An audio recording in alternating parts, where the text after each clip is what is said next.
Depuis le début de la saison, nous avons beaucoup parlé de la figurine et des personnages qu'elle représente. Mais pour certains, posséder la figurine, c'est juste pas assez. Ils veulent tout simplement devenir le personnage.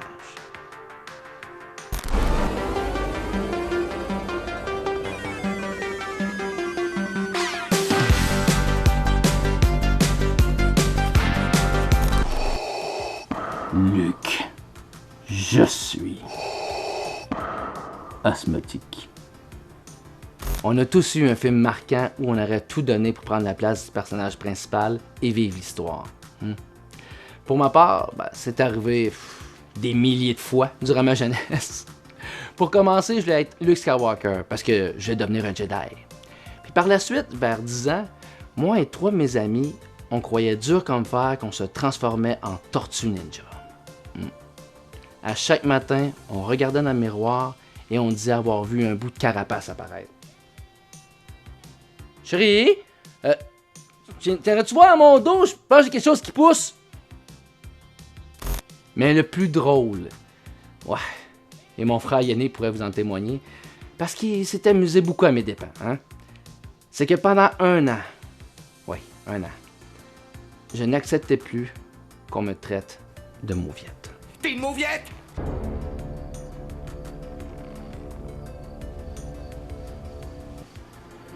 Personne ne me traite de mauviette. Pour moi, ça restait toujours dans l'imaginaire. Mais pour certains, ils ont pris les grands moyens pour que ça devienne du concret. Et ces gens-là, on les appelle les cosplayers. Ce sont des gens passionnés qui mettent temps et argent pour devenir leur personnage préféré. Ils sont même devenus les attractions principales avec les acteurs-actrices invités lors des nombreux Comic-Con partout dans le monde. Et là, je vous parle pas de costumes achetés sur Amazon comme ceux-là. Mais des chefs-d'œuvre aussi réalistes que ceux-ci. Allons rencontrer des gens de chez nous pour savoir qu'est-ce que ça prend et surtout qu'est-ce que ça apporte d'être cosplayer. Ouais, ça va pas super bien.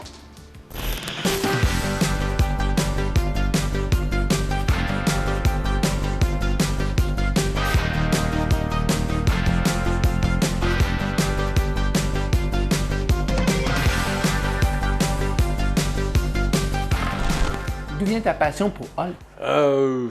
Juste de pouvoir péter sa coche, là. Quand il se transformait, il y avait un thrill, là, un adrénaline, là, on avait peur, on avait hâte qu'il se transforme, mais en même temps, on voulait pas, tu sais. Puis tout, le personnage Banner qui était comme désespéré, puis qui était comme un bon gars gentil, qui voulait sauver l'humanité, puis qu'il y avait une rage en dedans de lui qui était incontrôlable. Je trouvais ça terriblement intéressant. Son côté intelligent, doux, puis qui aime la nature, puis qui aime la vie, puis son côté destructeur. Puis avant ça, le personnage que tout le monde aimait, c'était Superman, tu sais. It's a bird! It's a plane! It's Superman! Il volait, puis il était fort, puis tu sais, on aime le personnage. Puis là, Hulk est arrivé dans le décor, là, c'est comme... là, j'ai mis un petit peu de côté Superman, là. Je trouvais ça plus... Ça me ressemblait plus. Pourquoi aimes-tu le cosplay? En fait, moi, c'est un peu accidentel. Vous vous rappelez de Simon, commandant responsable de la garnison de la 501e Légion de Star Wars? Mais c'est aussi et surtout un cosplayer passionné. À vous, commandant-chef. En 2014, ils ont annoncé le Comic-Con de Québec. Puis là, moi, je me suis dit, un Comic-Con dans ma ville, il faudrait bien que j'y aille puis que je porte un costume. Donc là, j'ai commencé à réfléchir, un costume de quoi. Puis là, ça a été naturel un peu pour moi, aller dans Star Wars. J'ai porté un costume de façon très amateur pour la première fois de ma vie. Puis là, j'ai rencontré les gens de la 501 qui étaient venus à cette édition-là. Puis jasais avec eux autres, tout ça. Puis là, ça m'a donné le goût de me joindre aux autres. Pourquoi, à un moment donné, tu t'es levé un matin et tu dis « Il me faut un costume de Hulk, Non. je pars. » Non, c'est vraiment un party d'Halloween l'année d'avant. Puis j'étais déguisé en sœur, en bonne sœur. C'était bien drôle, mais tu sais, la soirée, tout le monde était après moi. Puis là, je sais pas. Là, je m'étais dit, à l'année prochaine, vous allez voir, je vais avoir un costume. parce que c'était pas un costume que tu supposé d'avoir. Puis là, j'ai été voir sur Internet, puis j'ai commencé à fouiller un costume de Hulk. Ça m'est venu, je dis, je vais faire un costume de Hulk. Puis là, ben, j'ai vu des costumes quand même assez beaux, puis tout, là, ça m'a inspiré. Puis j'en ai commandé un, il m'a coûté assez cher. Je me suis dit, on l'essaye. Puis là, ben, c'est comme ça que ça a commencé. Mais après ça, là, j'ai découvert. Le costume, je me suis dit, on va peut-être le rembourrer, on va le modifier. Puis mon frère, il connaissait un ami rembourreur, Patrick, le Duc, qui est super bon. Mais il m'avait dit, il va pouvoir t'aider. Je suis allé le voir, puis là, il me dit, oui, on peut comme le gonfler un peu de même. Puis il a travaillé un peu dessus. Je suis revenu quelques jours après, puis j'étais vraiment épaté là, de ce qu'il avait fait. Il est unique, là, ce gars-là. Et puis là, j'ai vu comment il avait du talent. Puis là, c'est là qu'il m'a dit, si tu veux, on pourrait peut-être le refaire par-dessus, puis tout. Puis au début, j'étais là, je vais ressembler à un toutou, là. J'étais pas sûr, parce il était quand même beau, le costume. Puis, fait que là, quand il m'a dit, on va te montrer de quoi. Puis là, il a fait une partie d'un costume, il a fait un muscle, puis il m'a montré après. Puis là, comme un peu le résultat que vous voyez là, j'ai dit, hey, go, on part. Puis là, ben, c'est là que ça a commencé. On a commencé à le fabriquer ensemble, puis ça a été toute une aventure. J'ai un TK. TK, ça stand for Stormtrooper. Puis j'ai un TI qui est un TIE Fighter Pilot. Oui, un peu. J'en ai fait un peu. Autant que, c'est drôle, j'ai fait du cosplay, mais plus en animation. Pour faire du cosplay, c'est pas de mettre un costume. Un cosplayer va faire à peu près 80% de son costume. Pour être cosplayer, il faut que tu fabriques ton costume. The hardest part, c'était prendre les mesures. Les mesures, parce que tu sais, dans Legion, les gars de la Legion aussi, ils vont te le dire. Ok, là, on vous parle souvent de la 500e Légion de Star Wars. Mais c'est quoi ça au juste? Ben, demandons au commandant lui-même. À toi, Simon. C'est un groupe international de gens qui se costument en personnages de Star Wars, plus précisément les méchants de Star Wars. On est à peu près 14 000 membres dans le monde. Faut que tu sois vraiment movie accurate, right? Parce que une fois que tu fais partie de la Legion, tu représentes genre Star Wars d'une certaine façon, right? Fait que tu vas pas débarquer avec un costume que tu achètes au Walmart, right? Tu vas avoir vraiment genre the real stuff, right? So, pour chacun des costumes de l'univers de Star Wars, la Légion a des standards. Qui viennent du Costume Reference Library. Donc, sur notre site web de la 500e Légion, on a des photos de chaque morceau du costume, à quoi il devrait ressembler. Et il faut normalement que le costume de la personne qui applique ressemble le plus possible à ça. Puis si, mettons, il ressemble pas, il est pas accepté. Il n'est pas accepté. 7 et 10. Je suis pas 8 pieds, là, 7 pieds et 10. Mais c'est parce qu'on a réussi quand même à y mettre un semblant de réalisme, là, que ça coupe, tu sais, que le genou il est ensemble. Parce que encore aujourd'hui, on me demande où sont mes pieds. Et dedans, on a quand même bien fait l'effet du genou qui plie en avant. Puis on n'est pas des professionnels, là. J'ai eu des bonnes idées après, mais il était trop tard. L'idée première, c'était on voulait mettre des jumps, des genres de jumpers. Puis on ne sait plus d'où ce que l'idée est venue. Je vais donner le mérite à mon ancien collègue qui m'a dit que c'était lui. L'idée des échasses, tu sais. J'ai dit, crime, wow, des échasses, ça serait bien. Puis là, j'ai commencé à magasiner des échasses de plâtrier, là, tu sais, qui se mouvent bien. Puis je n'ai toujours été pogné une paire, full pas cher. Puis là. Fait que tu sais, c'est armaturé là-dedans. Quand tu plies les pieds, on a essayé de mettre un effet là, le mieux possible comme qu'on a pu. Là. Ça a été vraiment compliqué là, de faire ça. Des soirées de temps, debout là-dedans, puis je m'accrochais après les structures au plafond même, puis je me tenais pendant que mon chum il taponnait ça en bas. Ben, lui, il est handicapé du dos, puis il n'était pas capable d'embarquer là-dedans. Quand partant, un personnage de 8 pieds, mais qui marche bien, qui s'en va, qui marche pas qu'il a de l'air d'un robot qui tient à moitié, c'est déjà une marque, là. Petite anecdote, là, mon premier costume, quand je l'ai porté au premier Comic-Con de Québec 2014, je me suis fait un officier impérial. Et quand tu regardes Empire Strikes Back, les officiers impériaux, là, la plupart qu'on voit, là, ils ont l'air gris. Okay? Mais c'est l'effet de la lumière. Le costume, en fait, il est vert olive. Mais moi, je me suis présenté là avec un costume que j'avais travaillé, tout ça, puis qui était gris. Donc, moi, j'étais tout fier de moi. Puis là, je rencontre les gens de la Légion, puis ils me disent « Ouais, désolé, mais un costume comme ça, c'est pas ça qui était porté dans Empire Strike Back, là. C'est pour ça qu'il faut faire beaucoup de recherches. Aujourd'hui, ben, le Graal, souvent, pour les pièces de costume, c'est de trouver des morceaux authentiques, pareils, d'époque, comme qu'ils ont utilisé pour les costumes.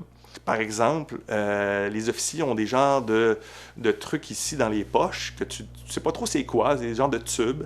Mais quand tu recherches, tu apprends que c'est des dosimètres. C'est des appareils pour utiliser pour connaître la radiation, qui ont arrangé un petit peu différemment.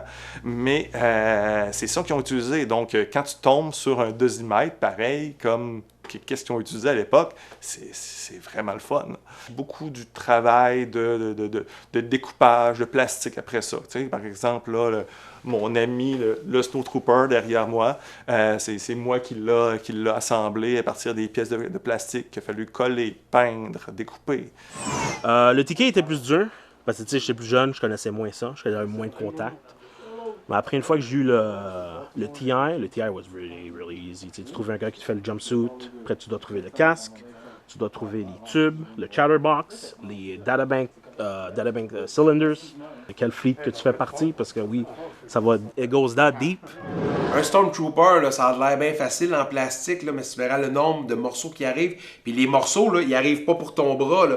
Fait qu'il faut que ça soit refait, soit limé ou sablé, pour pas que les coins te rentrent dedans. Puis c'est vraiment fait, c'est personnalisé. Tu peux pas mettre l'armure à quelqu'un d'autre, à moins d'être vraiment sur la même taille de quelqu'un. Un Stormtrooper, oui, ça se vend tout fait, prêt à porter, d'assez bonne qualité, mais tu vas payer 3-4 fois le prix, puis souvent tu te risques de te retrouver avec des choses qui ne sont pas ajustées pour ta taille, pour ta grandeur. C'est très rare les costumes que tu peux acheter tout fait. Mais oui, si tu trouves quelqu'un qui serait prêt à le faire pour toi, vu le nombre d'heures de travail que ça demande, je peux pas imaginer quelqu'un demander en bas de 2500. On le voit à l'intérieur, là, tous les matériaux. Là. Ici, ça, c'est l'ancienne armature. On la voit mal. Ça, c'est le latex qui entoure. Ça, c'est le moule de latex qui tient tout ça. Le foam, on rembourre. Puis après ça, tu sculptes, puis tu colles le tissu. Puis c'est le métier de rembourreur qui fait en sorte, là, quand lui, là, il va chercher là, tous les petits détails. Là. Puis ça, j'aurais pas été capable. C'est vraiment la job de mon chum Pat là, qui a fait en sorte qu'on a travaillé fort. C'est un travail d'équipe. Tu sais, quand tu l'as fait, tu dis « Ah ouais, là, c'est sûr que ça va être un méchant bon sideline. » Oui. Ou c'est ça, ou d'abord, je vais le sortir une fois ou deux par année, puis pour un événement qu'on va me demander. Mais là, je m'en sers tellement que quand on l'a fabriqué, on n'a pas conçu un système d'aération là-dedans, puis de quoi qui est comme... tout est collé, puis tout... Je m'étais dit, je vais rusher là, ma vie, puis après 1 heure, c'est fini. Mais là, des fins de semaine, puis j'ai des événements, puis il fait chaud là-dedans, incroyable, puis c'est dur de faire ça. C'est pas facile. Le costume, il pèse comme 80 livres, quasiment en tout. Puis ça prend une prestance.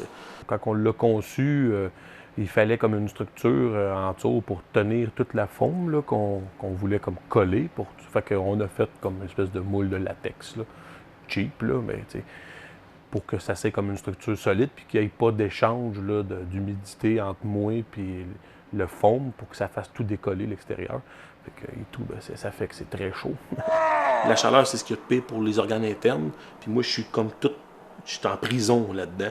Puis je peux pas l'enlever moi-même, le chest. Ça prend absolument quelqu'un qui me dézippe tout ça. Puis là, à un moment donné, mon corps, il devient... c'est tolérable. À un moment donné, tu respires fort, tu te concentres.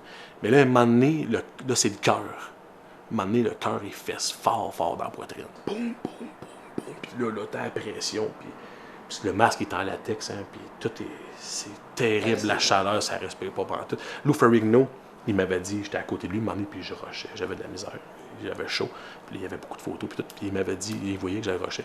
Puis il m'a dit, parce que lui, quand il se faisait peinturer, là, c'était 3 heures à peu près de préparation, puis c'était une grosse peinture bien épaisse, puis il se faisait maquiller dehors, il faisait grosse chaleur, il faisait des tournages dehors, puis il disait que lui tout, là, il a rushé, mais il disait, it's all in the mind. Des fois, là, des moments intenses, là, que j'étais devant, là, puis là, j'étais sur rush. Là, je pensais à Lou Ferrigno qui me disait « It's all in the mind ». Puis ça m'aidait, ça m'aide, tu sais. Pour les parades extérieures, nous, on fait normalement 2 grandes parades par année, là, la parade du Père Noël à Montréal et la Sainte-Patrick aussi à Montréal.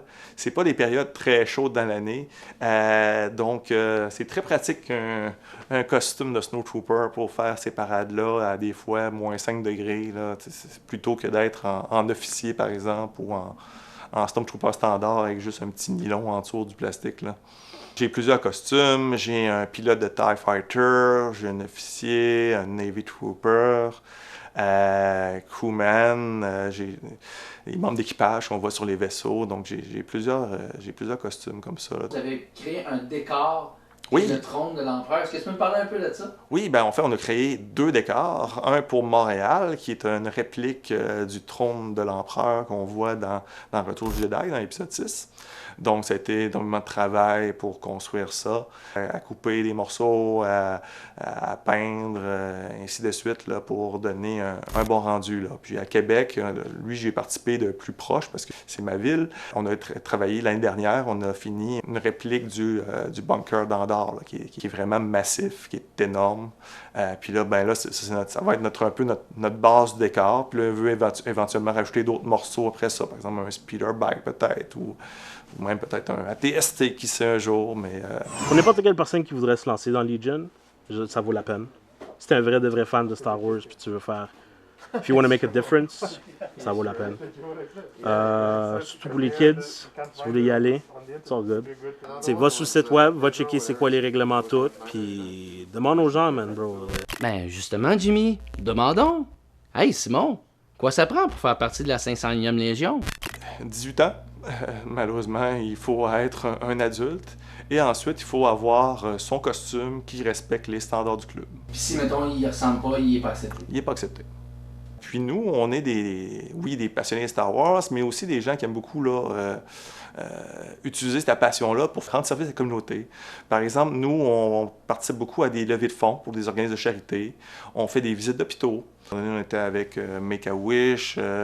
Des fois, on fait des événements aussi pour Opération Enfant Soleil. Je dis, les événements les plus gratifiants, les plus hot que je fais le Hulk, c'est quand que je suis appelé, le costume, il est appelé, pas moi, quand que Hulk, il est appelé à aller des événements à but non lucratif, pour caritative, Make-A-Wish, Hôpital Schreiner, des levées de fonds pour les femmes battues. Ça, là, quand je suis appelé à ça, j'adore ça, je m'en vais les faire. Ça me fait plaisir, les gens sont contents de me voir, je suis content d'être là. C'est motivant, là, c'est stimulant. Puis tu sais, c'est comme je suis content, on a fait une œuvre, puis cette œuvre-là est demandée, puis elle apporte du bonheur. C'est écœurant. Ça, là, vraiment, on pensait pas jamais que ça allait autant que ça. Juste avant le début de la pandémie, on a été invité pour un petit garçon d'une dizaine d'années qui était gravement malade, qui était ici à Québec, à la maison Les Merveilles Suzanne Vachon. Et ce garçon-là avait comme rêve de voir un combat entre Darth Vader et Yoda. C'est sûr qu'un Yoda, on n'a pas ça. Donc finalement, ça a été un combat entre Rey puis Darth Vader. Donc on a pratiqué une chorégraphie pendant plusieurs heures pour être prêt. Puis finalement, on est allé voir le petit garçon. Il a fait notre spectacle avec de la musique et notre chorégraphie. Toute sa famille là, était là autour là, pour l'accompagner. C'était très beau à voir. For me, c'est la réaction des gens. Quand tu débarques, puis quand je débarque avec mon TIE Fighter Pilot, puis les gens sont là, puis ils sont comme « Oh, yo, bro, ils sont comme « Yo, look at that guy over there, bro! » C'est comme « Wow! » Quand ils vont t'approcher, ils sont comme « Oh, bro, tu veux prendre des photos? » « For sure, man, why the fuck not? Je suis là pour ça. » J'ai eu peur du Père Noël la première fois que je l'ai vu à 5 ans, 6 ans. J'étais bien impressionné par le Père Noël. Fait qu'avoir vu Hulk 8 pieds qui marche vers toi, puis qui te regarde, puis qui vient pour ta fête, genre. J'aurais adoré ça, c'est sûr. J'ai envie, les petits. Puis je les vois dans leurs yeux, là. Puis il y a des parents, c'est drôle, il y a des parents, là, j'ai poigné une famille à un moment donné, le père, il voulait que je fasse peur aux enfants. Puis il m'avait dit, j'ai fait un faux mur sur le côté de la maison. Gêne-toi pas, puis il arrive. Fait que là, je fais OK, mais tu sais, il avait même pas averti le monde, vraiment, que Hulk s'en venait. Quand je suis arrivé là, je marche sur le côté de la maison, j'arrive, puis là, il y a un faux mur qu'ils ont fait, quoi. Puis là, moi, j'arrive comme bang, là, je défonce le mur. Il y a un enfant, là, Je pense qu'il a sauté 3 fois ce dos sur son banc. Tonk, tonk, tonk, tonk, tonk, tonk, tellement qu'il a eu peur. Là, ça s'est mis à pleurer, pis tout, tu sais. Là, moi, j'étais là, oh non, non, là, non, non, Hulk, il est fin, tu sais. Là, moi, je suis comme genre, hey, hey, je fais des tatas, puis je fais une petite danse. Le père, après, il vient me voir, c'était écœurant, t'en as fait rire, t'as été fait broyer 3 ou 4, il dit, c'était malade, il était content. J'ai dit, oh my god. Là, les autres, ça se peut qu'ils fassent des cauchemars, là, qu'ils voient Hulk, ils s'attendaient pas à ça, eux autres, là. Je l'ai trouvé hard pas mal, mais tu sais, moi, ils me demandent ça, ok. C'est quand la première fois que tu l'as mis en cosplay, que tu été dans un événement? Au Comic-Con. OK. Le Comic-Con 2012, quand que Stan Lee est venu. C'est Guillaume, un de mes chums, un autre cosplayer. C'est lui qui m'avait comme parlé du Comic-Con dans un party. Puis là, ah ouais, puis là, j'ai dit, crème, go, de voir, moi, je m'en vais là cette année. Puis il m'avait dit, ok, fait qu'on va se rejoindre là. Fait que là, j'ai su que Stan Lee venait au Comic-Con. Fait que là, j'ai acheté des billets. J'ai acheté comme une séance de photos avec Stan Lee. Puis je me suis dit, je vais arriver avec mon costume de Hulk. Puis, tu sais, ça va être cool, là. Puis, je savais que ça allait fesser. Il était assis sur son petit banc, puis il est habitué d'avoir du monde qui arrive à sa hauteur. Et là, quand je suis arrivé, Stan Lee, il a fait « Oh my God! » Sa réaction était impressionnée comme tout le monde. On est tous comme des enfants face à un personnage comme ça. J'ai vu des gars là, bâtis. Là, ils arrivent à côté de moi. Là, ils sont... Là, ils arrivent, puis là, ils veulent une photo. Puis là, tout le monde tombe sur le même piédestal. C'est bien le fun. Que tu sois riche, pauvre, connu. J'ai vu des vedettes, j'en ai côtoyé plein. Au Comic-Con, j'allais toutes les voir en arrière. Ton Guardian of Galaxy, là, lui en bleu, là. Et un exemple, lui, là, il a pris des photos de moi. Puis il m'a posté sur son wall, j'étais allé voir là, des centaines de milliers de views. Puis ces gens-là qui envoient tout le temps, qui voient des plateaux de tournage immenses avec des effets spéciaux qu'on peut même pas imaginer. J'arrive à côté d'eux autres, puis ils sont « Wow! » Le costume, il est impressionnant. C'est ça qui c'est sa marque de commerce. Puis c'est quoi ta plus belle histoire, justement, de rencontre avec... Ben, c'est Lou Ferrigno. Ben oui. Les premières fois que je l'ai rencontré, on était assis en conférence de presse, là, puis j'étais arrivé une surprise, il l'avait pas, il s'en attendait pas. Puis le plafond, en plus, qu'on était, j'étais à côté. Il était pas 8 pieds, il était un petit peu plus bas. Fait que là, j'ai des photos de lui, là, il est à côté, il fait l'entrevue, puis là, il s'arrivait, puis il me regarde tout le temps, il est là, puis...